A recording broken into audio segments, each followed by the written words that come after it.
Hello, and welcome to the virtual AWP Conference and Book Fair. I am Demisty D. Bellinger, a member of the AWP Board of Directors. For accessibility purposes, I like to offer a physical description of myself. I am a Black woman, slightly overweight, with wild hair. We are delighted to bring you to this event today. Before we introduce our future presenters, I'd like to acknowledge and thank Copper Canyon Press, sponsors of today's events. And our literary partners and sponsors allow AWP to present these extraordinary literary events and help us keep our conference affordable and accessible. I thank you to all of our conference sponsors and partners for their support and participation.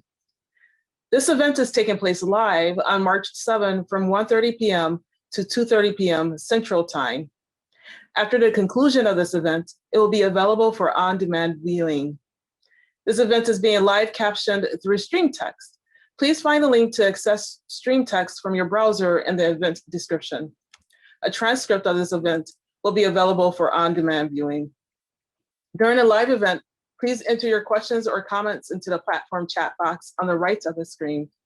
Time permitting, there will be a brief Q&A where the moderator will take questions from the platform chat. If you're watching on demand, feel free to continue to leave comments in the chat box to the right of the video. We thank you so much for attending and for your continued support of AWP. We hope you enjoyed this event.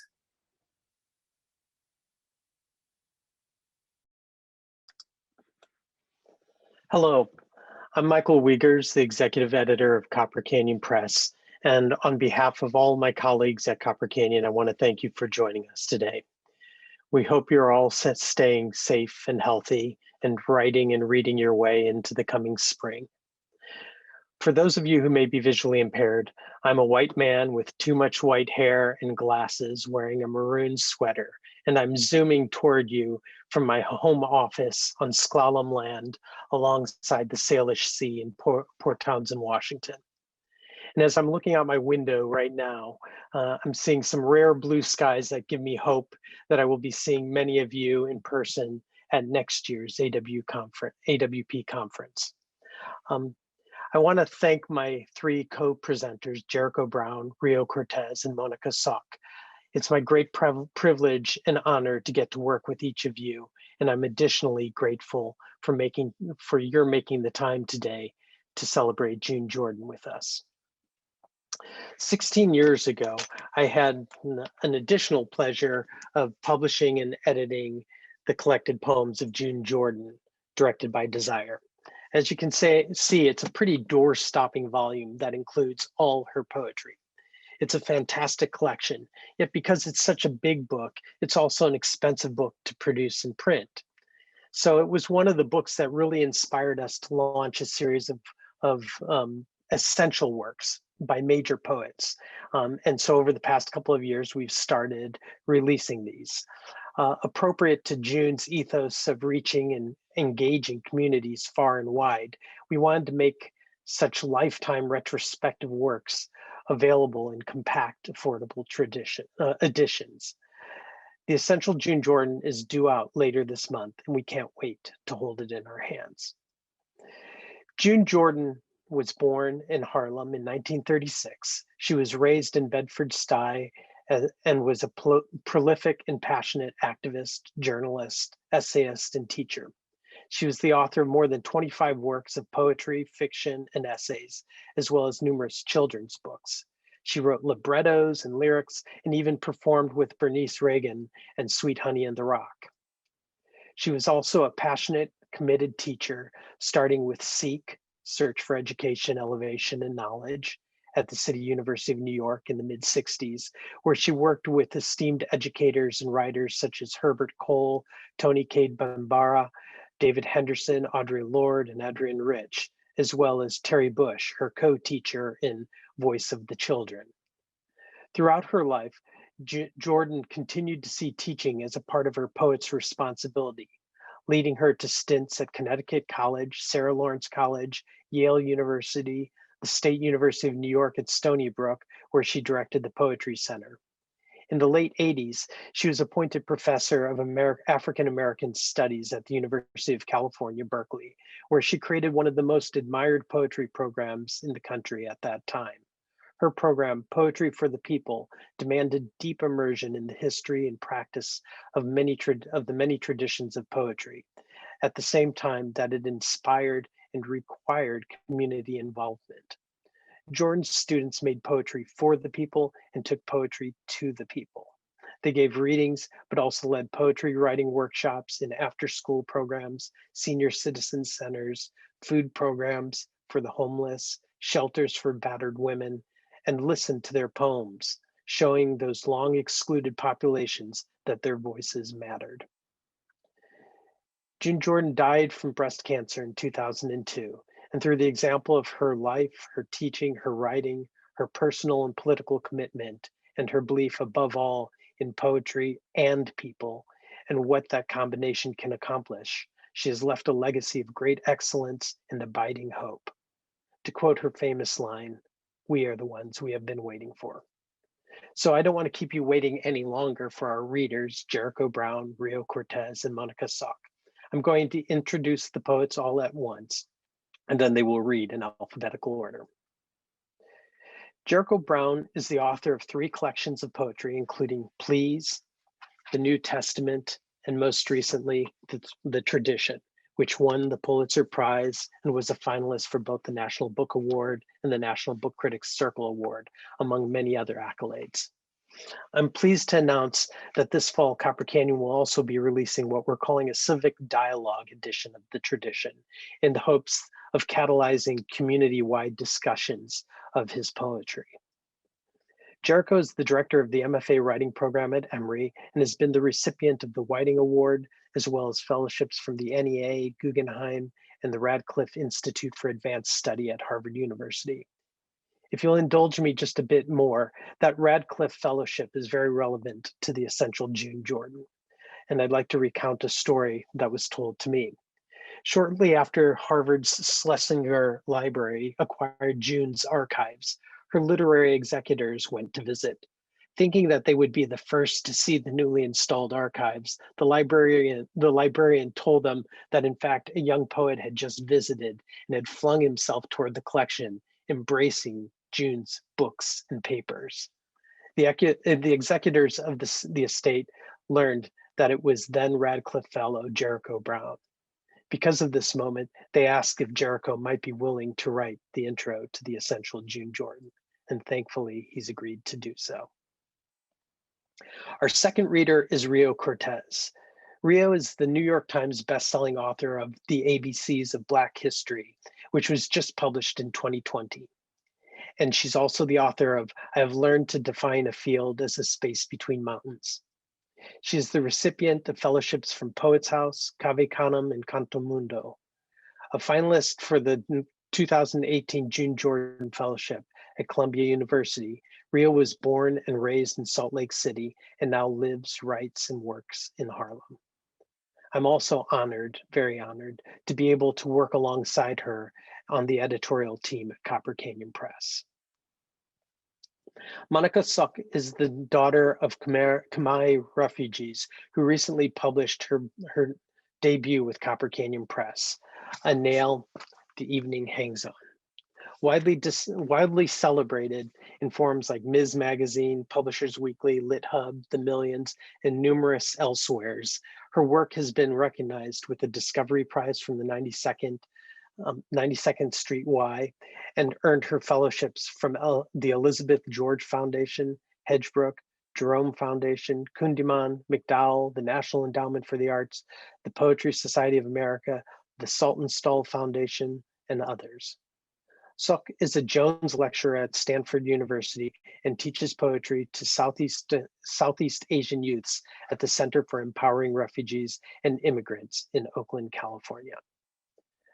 They'll be reading in alphabetical order, and at the end of their reading, we will take some questions before closing with a few more poems. So please, Jericho.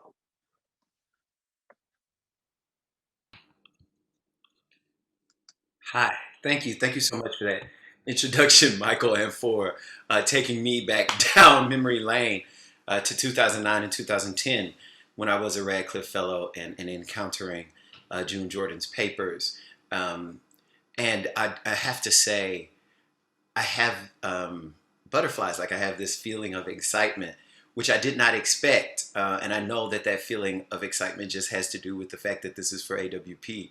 And AWP is one of my favorite holidays of the year. I know we're all supposed to pretend like AWP is the biggest bother, but I really do, and have since I was a very young person, loved going there and seeing the writers together. Big thanks to Ria and to Monica for being here. I'm a huge admirer of your work, and thank you to everyone for organizing this opportunity. I'm going to read the afterword that I wrote for the book that we're celebrating today. But before I do that, I want to read a poem that I didn't get to talk about in the afterword. It's a poem by June Jordan that I've walked around with literally on this slip of paper for maybe 20 years. And it's been in the corner of several mirrors on several refrigerators. These poems, they are things that I do in the dark, reaching for you, whoever you are. And are you ready? These words, they are stones in the water running away. These skeletal lines, they are desperate arms for my longing and love. I am a stranger learning to worship the strangers around me, whoever you are, whoever I may become.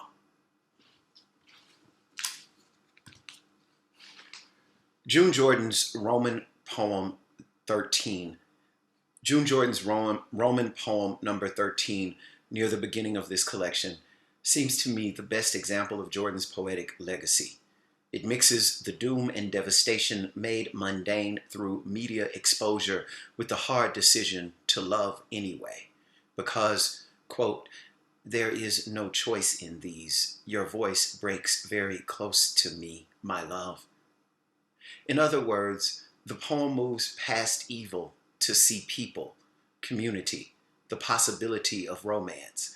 And this is the trajectory we see in every poem she writes, as here. It is this time that matters. It is this history I care about, the one we make together, awkward, inconsistent, as a lame cat on the loose, or quick as kids freed by the bell. Because Jordan is a love poet in the middle of the Black arts movement and the civil rights movement, and in the resulting movements these would spur on, she expresses her talent such that what is erotically felt manifests as a singular ferocity that even she seems surprised by. What is the matter with me? I must become a menace to my enemies. We should be clear, though, that Jordan's sense of resistance has at its root what we now call intersectionality. She understands this is important because she publicly fought leading artists and intellectuals who did not understand that liberation for Black people means liberation of the spirit, liberation of the natural world, and liberation from imperialism. Her famous poem about my rights is at its outset a poem about wanting to take a walk, a poem about the difficulty for a Black woman to do what anyone does when taking a walk. Suppose it was not here in the city, but back down on the beach or far into the woods, and I wanted to go there by myself, thinking about God, or thinking about children, or thinking about the world, all of it disclosed by the stars and the silence. Jordan sees that it is the violation of the simplest acts that lead to violations in housing, voting, education, and the body. And her response embodies this vision. She writes, "But I can tell you that from now on, my resistance, my simple and daily and nightly self-determination may very well cost you your life." Yes, small, mundane observations in Jordan's poems often lead to the truth of their dire implications. And sometimes her poetic practice moves in the opposite direction as well, leading the reader to understand just how mundane evil has become. In fourth poem from Nicaragua, Libre, Report from the Frontier, she writes, "When the bombs hit, leaving a patch of her hair on a piece of her scalp, like bird's nest in the dark yard still lit by flowers." The use of juxtaposition, simile, and sound is extraordinary here, but the content itself, for June Jordan, all the beauty of poetry comes at a cost. Sometimes the beauty isn't worth the price of what some see as normal, and Jordan's fury rises past well-wrought image to open confrontation made through rhetorical intensity. Tell me something. What you think would happen if every time they kill a black boy, then we kill a cop? Every time they kill a black man, then we kill a cop. You think the accident rate would lower subsequently? All this calling out, though, is so that the mundane can be just that and enjoyed as such. I might begin another list of things to do that starts with toilet paper, and I notice that I never jot down fresh strawberry shortcake, never even though fresh strawberry shortcake shoots down raisins and almonds 6-0, effortlessly, effortlessly. I want to read that again. I might begin another list of things to do that starts with toilet paper, and I notice that I never jot down fresh strawberry shortcake, never even though fresh strawberry shortcake shoots down raisins and almonds 6-0, effortlessly, effortlessly. Jordan's work carries a commitment to Black vernacular, helping pave the way for much of the contemporary work by Black writers that we read in major outlets today. She understood the phrase standard English to be a racist one. Quote, "There are three qualities of Black English: the presence of life, voice, and clarity, that intensify to a distinctive Black value system that we became excited about and self-consciously tried to maintain. Hence, we are fortunate to have poems that Jordan begins as only a Black person could, such as My Born on 99th Street Uncle, and Sugar Come and Sugar Go, Sugar Dumb, but Sugar No. I believe our love for June Jordan as a poet of the people is encouraged by the ways her work reaches to protect us and by the fact that us knows no limits in sex, sexuality, gender, race, or location. But the root of our love is that Jordan understood herself as us. Quote, I was born a Black woman, and now I am become a Palestinian. It is time to make our way home. Her protest on behalf of the fact of bisexuality is built out of a shared eros rather than antagonistic claim. Can you give me the statistical dimensions of your mouth on my mouth, your breasts resting on my own? June Jordan is always busy trying to be a person in love, trying to live her right to be loved. I wanted them to know it's not cheap or disgusting to love a Black revolutionary, and as a matter of fact, I wanted them to know you'd better love a Black revolutionary before she gets the idea that you don't. The legacy of June Jordan is a gift that allows us another opportunity to think not only about what poems are, but also about what poems can do. Can a poem love you? Thank you.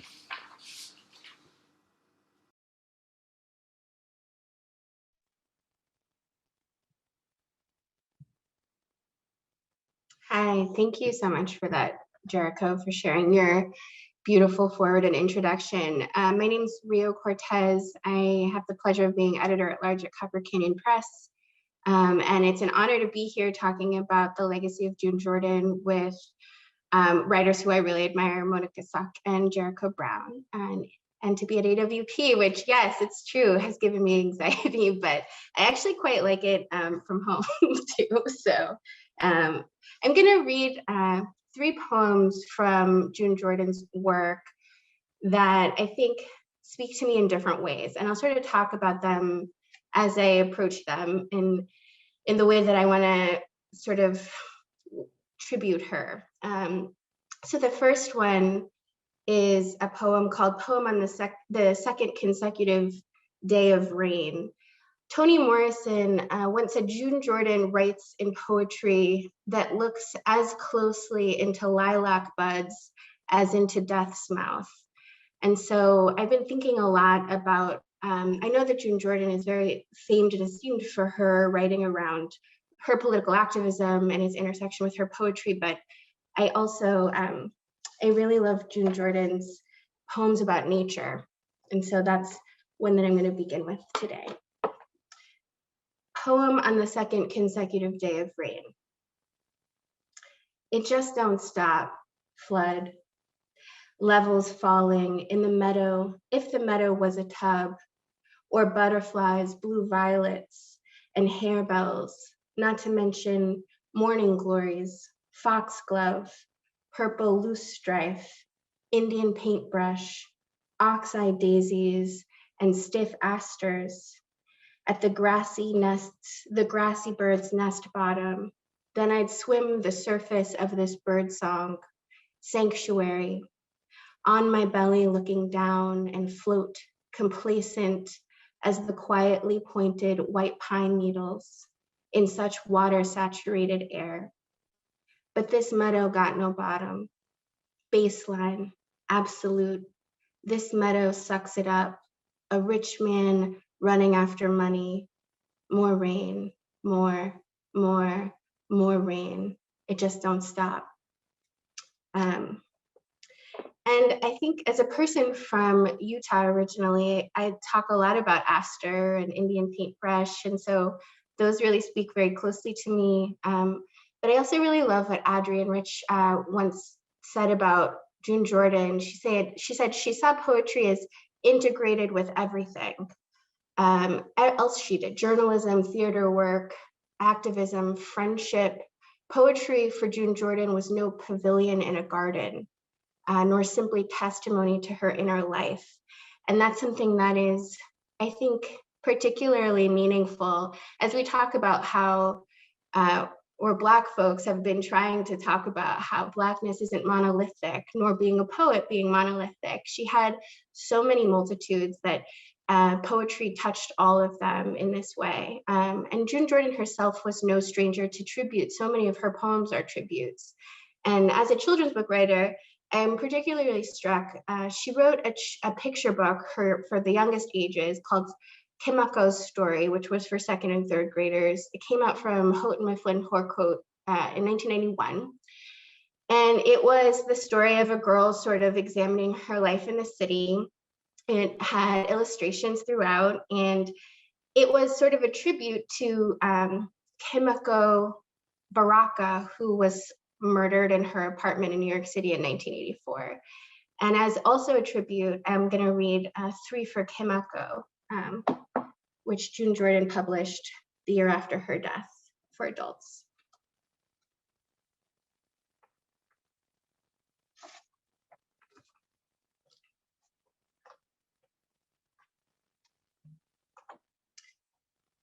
For Kimako Baraka, 1936 to 1984. She loved garlic. Sometimes I thought she was altogether garlic. Cloves small as they are thin-skinned stones. She loved silk. Sometimes I thought the sinews of her body intimated silk at the atomic level of a hand. She loved poetry. Sometimes I thought that she would take the words and eat them carefully as filaments of saffron. She loved commotion. Sometimes I thought a movement created Kimako, but sometimes I thought she created movement. Assailant Antonio Moore. You were hungry and she let you into her life. You grabbed her by the throat. You stabbed her in the throat. You stabbed her in the chest. You stabbed her in the back. You beat her eyes out. You beat her ears off. You smashed her skull. You busted her nose. You tore away her clothes. You tore apart her mouth. You said, thank you, the only way you knew how. And I only wish for you exactly what you deserve, for that, exactly what you deserve. It should not be the death, not that we should gather now, remembering that laugh between her teeth, that spine behind the curtain, that Egypt prize of window eyes, not that we should tremble now, remembering what we forgot, the glory gone, the old shoes on the street, the handout for the handout.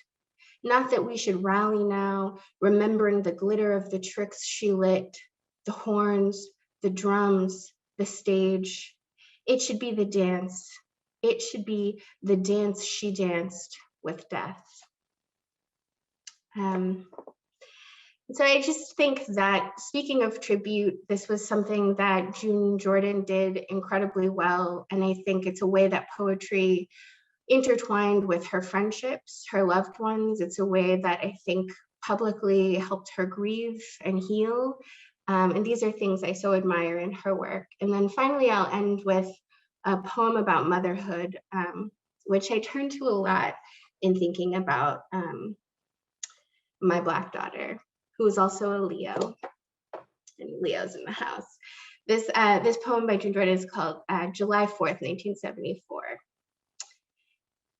At least it helps me to think about my son, a Leo, born to us, Aries and Cancer, some 16 years ago in St. John's Hospital next to the Long Island Railroad tracks, Atlantic Avenue, Brooklyn, New York, at dawn. Which facts do not really prepare you, do they, for him, angry, serious, and running through the darkness with his own becoming light. And so that's a poem that I turn to a lot and thinking about parenthood. And so this is just sort of my thank you to June and the different ways that poetry intersected her life. And I think has been an incredible example of how poetry is allowed to intersect my own. So I thank you again, and I will turn it over to Monica. Hello, thank you so much, Rio, for that incredible reading, and for Jericho too. Thank you for reading the afterword to the Essential June Jordan. I'm so excited to finally get the Essential June Jordan in my hands. I want to introduce myself for those who are visually impaired. My name is Monica Sook. I am a Khmer woman with long black hair, wearing a black-green silk coat. I'm just going to go ahead and read two poems that I teach my students in my intro to poetry class. Their first poem is called, I Must Become a Menace to My Enemies. I must become a menace to my enemies, dedicated to the poet Agostinho Neto, President of the People's Republic of Angola, 1976. 1. I will no longer lightly walk behind a one of you who fear me. Be afraid. I plan to give you reasons for your jumpy fits and facial tics. I will not walk politely on the pavements anymore. And this is dedicated in particular to those who hear my footsteps or the insubstantial rattling of my grocery cart. Then turn around, see me, and hurry on, away from this impressive terror I must be. I plan to blossom bloody on an afternoon, surrounded by my comrades, singing terrible revenge and merciless accelerating rhythms. But I have watched a blind man studying his face.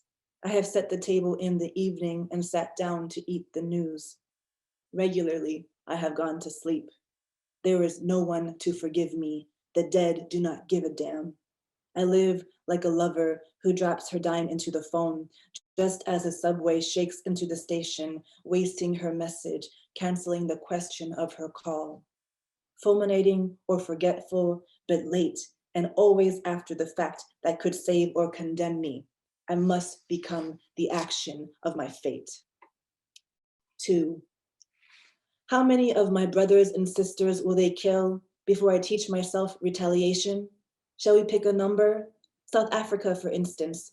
Do we agree that more than 10,000 in less than a year, but that less than 5,000 slaughtered in more than 6 months? Well, what is the matter with me? I must become a menace to my enemies. 3. And if I ever let you slide, who should be extirpated from my universe, who should be cauterized from earth completely, law and order jerk-offs of the first, the terrorist degree, then let my body fail my soul and its bedeviled lecheries. And if I ever let love go, because the hatred and the whisperings become a phantom dictate, I obey in lieu of impulse and realities, the blossoming flamingos of my wild mimosa trees, then let love freeze me out. I must become a menace to my enemies.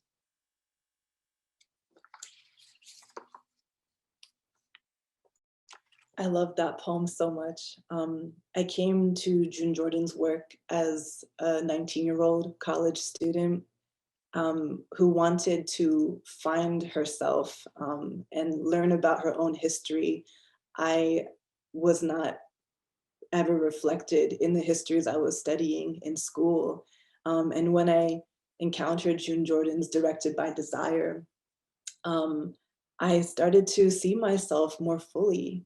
And I think back on June Jordan, just her activism, the way she was actively seeing the world, her intersectionalities, as Jericho talked about earlier. I find that I was able to, I guess like what I'm trying to say is June Jordan, I trust her, I trust her when bombs were dropping on my ancestral homeland, Cambodia. When bombs were dropping in Vietnam, I trust that she was one person who was looking at that history and could see me. And I'm so grateful to be here because she is the reason why I'm writing. Ooh, I'm getting emotional. I want to read another poem called Poem About My Rights. And this is a poem that I also teach my students because June Jordan is a truth teller. And I think it's so important when we're teaching poetry to our students, to our communities, to our people, that we often center poetry as a way to tell the truth. So I'm grateful for June Jordan's work. Let me read this poem. Poem about my rights. Even tonight, and I need to take a walk and clear my head about this poem about why I can't go out without changing my clothes, my shoes, my body posture, my gender identity, my age, my status as a woman alone in the evening, alone on the streets, alone not being the point being that I can't do what I want to do with my own body because I am the wrong sex, the wrong age, the wrong skin, and suppose it was not here in the city, but down on the beach or far into the woods, and I wanted to go there by myself thinking about God, or thinking about children, or thinking about the world, all of it disclosed by the stars and the silence. I could not go, and I could not think, and I could not stay there alone as I need to be alone because I can't do what I want to do with my own body. And who in the hell set things up like this? And in France, they say if the guy penetrates but does not ejaculate, then he did not rape me. And if after stabbing him, if after screams, if after begging the bastard, and even if after smashing a hammer to his head, if even after that, if he and his buddies fuck me after that, then I consented and there was no rape. Because finally, you understand, finally, they fucked me over because I was wrong. I was wrong again to be me, being me where I was wrong to be who I am, which is exactly like South Africa, penetrating into Namibia, penetrating into Angola. And does that mean, how do you know if Pretoria ejaculates? And what will the evidence look like, the proof of the monster jackboot ejaculation on Black land? And if after Namibia, and if after Angola, and if after Zimbabwe, and if after all of my kinsmen and women resist even to self-immolation of the villages, and if after that we lose nevertheless, what will the big boys say? Will they claim my consent? Do you follow me? We are the wrong people of the wrong skin on the wrong continent. And what in the hell is everybody being reasonable about? And according to the Times this week, back in 1966, the CIA decided that they had this problem. And the problem was a man named Nkrumah. So they killed him. And before that, it was Patrice Lumumba. And before that, it was my father on the campus of my Ivy League school. And my father afraid to walk into the cafeteria because he said he was wrong.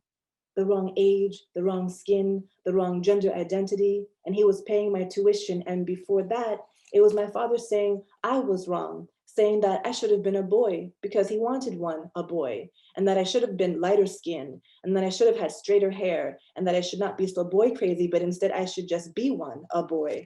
And before that, it was my mother pleading plastic surgery for my nose and braces for my teeth and telling me to let the books loose, to let them loose. In other words, I am very familiar with the problems of the CIA and the problems of South Africa and the problems of Exxon Corporation and the problems of white America in general and the problems of the teachers and the preachers and the FBI and the social workers and my particular mom and dad.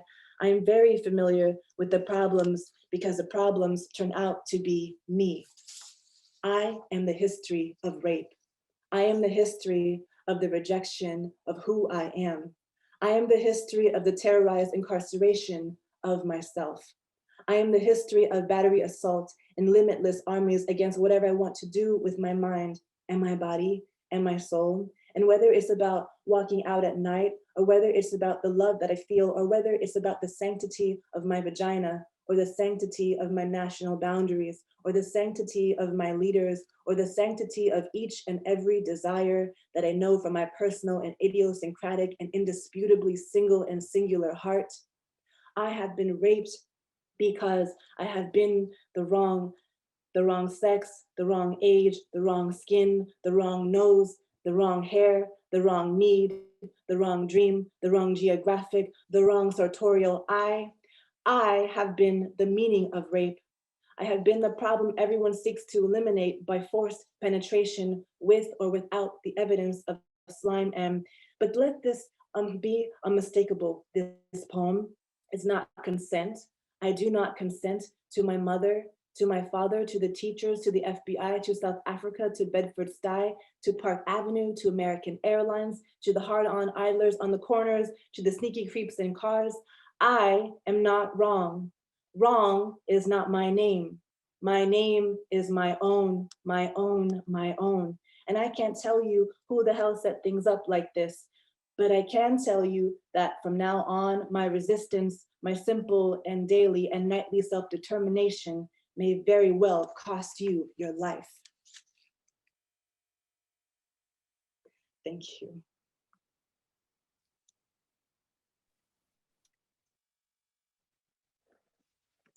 Thanks to all three of you. I'm gonna ask you maybe to turn your cameras on because I'm gonna just throw some questions to each of you. But again, thank you. Those were all, great readings. That poem, every time you read, I've heard you read it a couple times now, Monica, and it's so powerful. And I think maybe we all need to just take a deep breath. But we have limited time, and there's so much I want to ask each of you. So I'll try and breathe. So I'd like to maybe paraphrase June's dear friend Adrienne Rich, who wrote in the introduction of Directed by Desire that poetry is a kind of revelation, a kind of information, and a kind of teaching. And And so, appropriate to AWP, I'm thinking a lot of June and her, starting Poetry for the People, which, was um, documented in this book from over 30 years ago. And, um, she was expecting and requiring that poets would be engaged with community. And it was, through such change that, through such engagement that she vowed to change the canon of poetry in the United States. And so I guess I'd love to ask each of you to talk about the relationship of teaching, or in your case, Rio, editing, to your own writing. How do you envision audience and community? What community do you envision for your poems, and what community does your writing serve?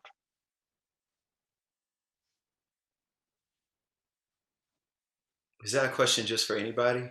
For anybody, for all of you, yes, please. I'm actually, like I can answer this question, but I sort of feel bad answering it. And it's not just June Jordan, but definitely on a day like today, after hearing Monica Sock read that poem and try to, I don't know where Monica Sock is, but she tried to walk in my house and slap me in my mouth reading that poem. So I'm a little stuck. But I just, I have an answer to this question that I think I would be proud of any other time. And the more I think about what June Jordan managed, and how she managed it for so many people, there's no reason why I should be touched by June Jordan in the way that I am, and that Monica Sock and that Rio Cortez should be touched by June Jordan. That's intergenerational, and that is beyond. That's beyond the real life work that she was doing in these workshops with Poetry for the People. So I just, I don't know. Whatever I do never seems to be like something that was done for me. Do you know what I mean? Like, there's a way that we sort of take for granted um, our ability to be able to understand that when our poems go out in the world, that they can sound like us, and that they will be picked up by people like us, and that the people reading our poems will look like us. You know what I mean? I sort of take that for granted, but then I see how June Jordan, through her efforts, through what we call service, right? Which, for her, I think service was like on the main. Do you know what I mean? There was no division between the creative work and the service. And so yeah, I can answer that maybe, but I'd rather just say whatever it is, it won't amount. Do you know what I mean? Like, I feel like I should be. There's so many things like what she did that I took a part in as a young poet, and that was modeled after what she did. So and I'm not. For whatever I'm doing, I'm not doing that.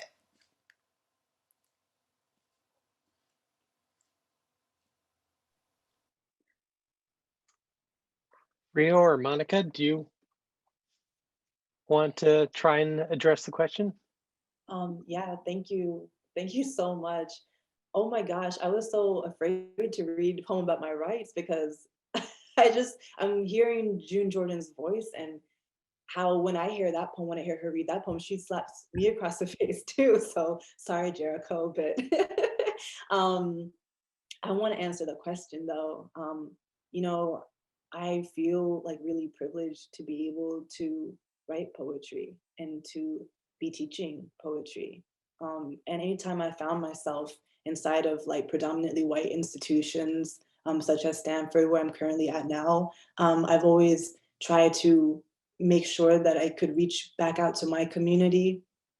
So I also teach poetry to Southeast Asian youths at the Center for Empowering Refugees and Immigrants. And I created something called like the Living Room Poetry Circle specifically for Khmer girls.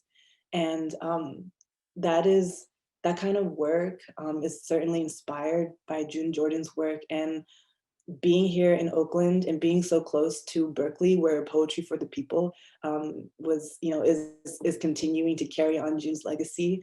I think about like what is possible for my community. Like when I see June Jordan, when I read her work, I think about how my people's history is adjacent to Black people's history.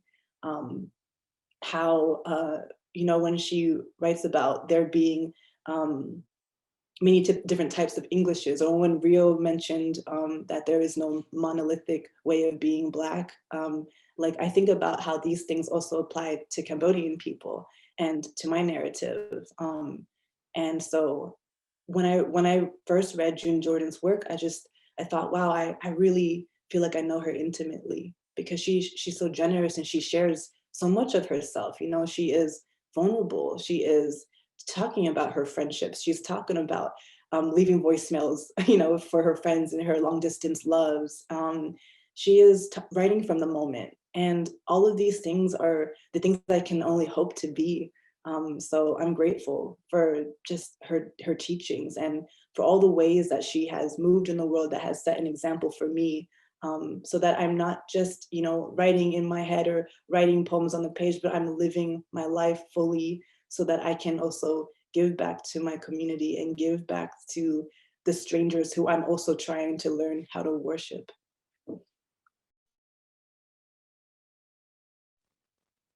Yeah, I feel that. I think I think a lot about how June Jordan had to, or she was part of, as a person who's born in Harlem and moved to Bed-Stuy, but then went to Northfield Mount Hermon, which is an elite boarding school in the Northeast, and then went to Barnard, where she left Barnard after not being herself shown texts by other Black women or any Black folks at all. And she's talked about that, about what her experience was like in these really all-white spaces, is something that I certainly relate to as a person who grew up Black in Utah and who came to Harlem for my own kind of freedom, in a way, 15 years ago. And so that's not lost on me. And I think being in scenarios like that can really suck you in. They can really distort your own perception of yourself. And I think sometimes being Black in America is also, it psychologically has these impacts. And I feel like something June Jordan did, which was incredible to me, is like move past that, create her own curriculum, and then become this curriculum for me, which I'm super, which I'm very much, I feel very grateful for all the time. As for her example, and I think of what it's like to have to navigate those communities and your own, and kind of create your own footing. And that's something that she, I think, has done really well. And in terms of being an editor, Michael, which you asked about, I think what it's given me is sort of the freedom and the privilege to think of readers as I think of myself, which is really exciting. But like echoing that there's no monolith of Blackness, but there are people out here who are reading just like me, and that's acceptable. I think editors from the past might have had to consider someone else, and I don't have to do that. I can just consider, myself, and that's, I think, in part, in great thanks to June Jordan.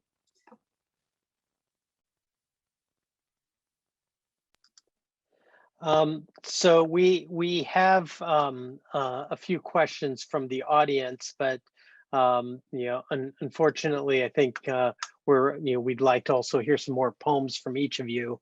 And I have so many more questions that I'd love to sit around, and if we were at AWP, maybe we would be holed up in some corner, talking about this after the reading, I suppose. But I just like to consider again, turning to the Poetry for the People, how she was, 40 years ago, she was trying to change the canon toward a new world poetry, a non-Eurocentric poetry, and I'm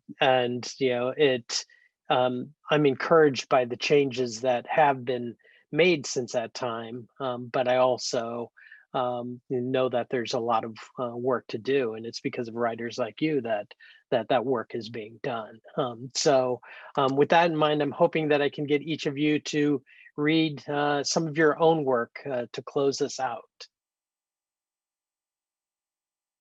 So do we want to go reverse alphabetical order this time? Is that putting you on the spot? I want to be equitable here. I don't mind going first, since I already went first. Autobiography. Keep the line steady. Keep your back straight. Keep coming back for more. Keep fucking with me, Cletus. Keep putting your hands on me like that, and you'll always have a place to lay your head. Keep my waistline down. Keep your figure up. Keep your man happy. Keep a woman crazy. Keep your daddy off your mama, or next time I'm calling the police. Keep these nappy-headed children off my green, green grass. Keep talking smart if you want to. Keep looking at my man and I'll cut you a new eyelid. Keep looking me in my face when you tell your next lie.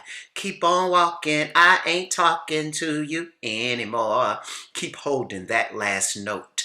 Keep singing while I get the splinter out. Keep singing for Jesus, baby, and everything will be all right. Keep me in your prayers. Keep us in your thoughts. Keep your eyes on the black one. He ain't got no sense. Keep your money in your pocket, Nelson. These hoes giving it away. Keep this one occupied. I'll get his wallet. Keep on living, honey, and you'll get old too.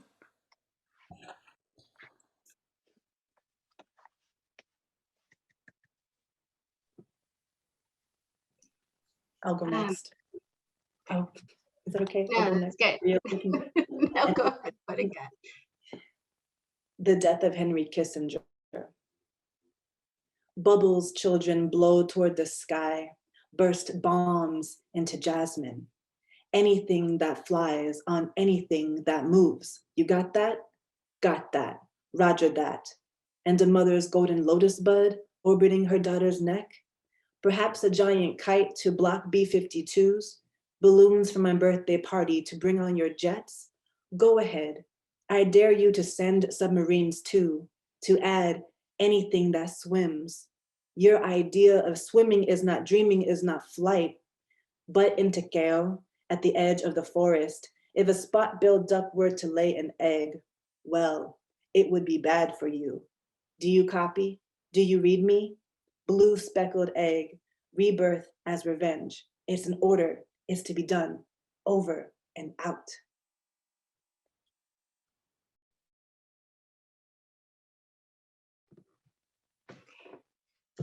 Self-portrait in a tanning bed. It's February and I'm the only Black girl at Future Tan Tanning Salon. I laugh when I enter my private room and see an African mask above the clothes rack.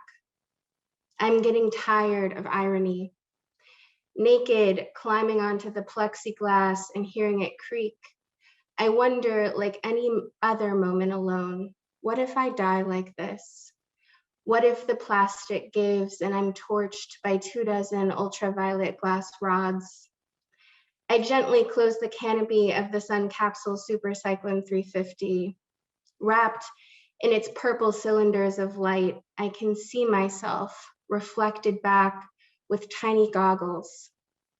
At first, I think I look like a reverse coon with huge black eyes, but I like the way I look, darker and like a time traveler, how my breasts must sometimes appear like this to my lover. I think I'm sad or something. Worry how much time has passed since I've been here.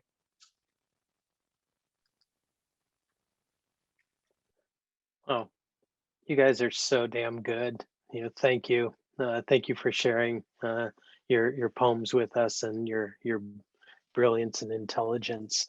I also want to thank our audience out there. We can't see you. Again, we wish we could. We wish we were all there in company and community with you. but next year we hope to.